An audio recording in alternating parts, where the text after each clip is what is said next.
hanapin yung anak namin ni Hilda. Gawin yung lahat para mahanap siya.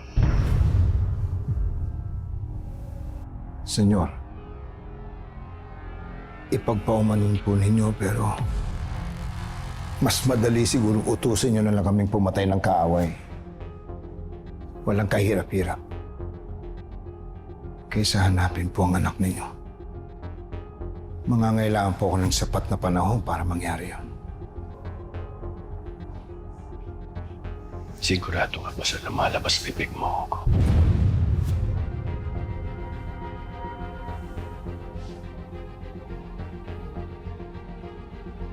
Naniniwala ko buhay ang anak ko.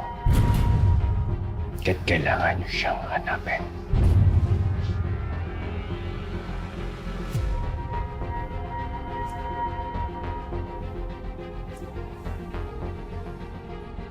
Pero senyor, sa bibig mismo ni Antonio nanggaling, imposibleng nabuhay pa ang bata matapos nang itapon sa ilog yung sanggol. Hugo, at naniwala ka naman kay Antonio.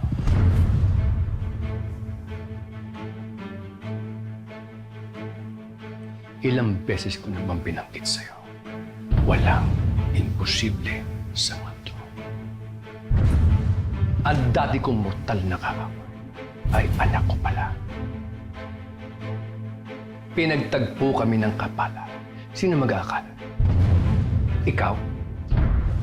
Ikaw? Hanggat humihinga ako, hahanapin ko ang anak ko.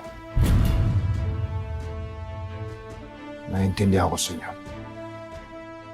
Pero mas makakatulong po siguro kung meron man kayong natatandaang palatandaan sa sanggol. Mas madali nating matutunto ng kanyang kinaroroonan.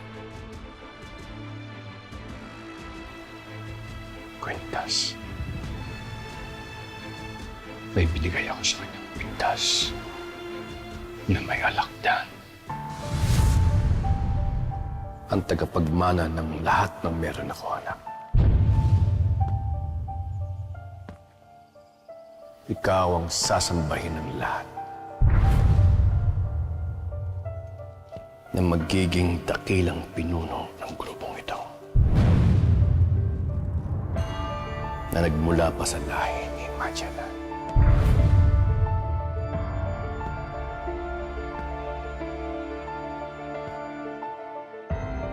Ito ang iyong pagkatao.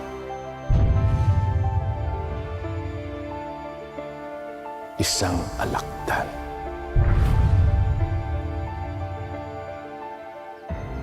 Ikaw at ako ay iisa.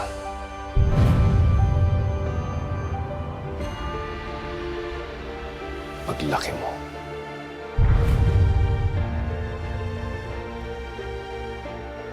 ikaw ang maghahari sa Golden Scorpion.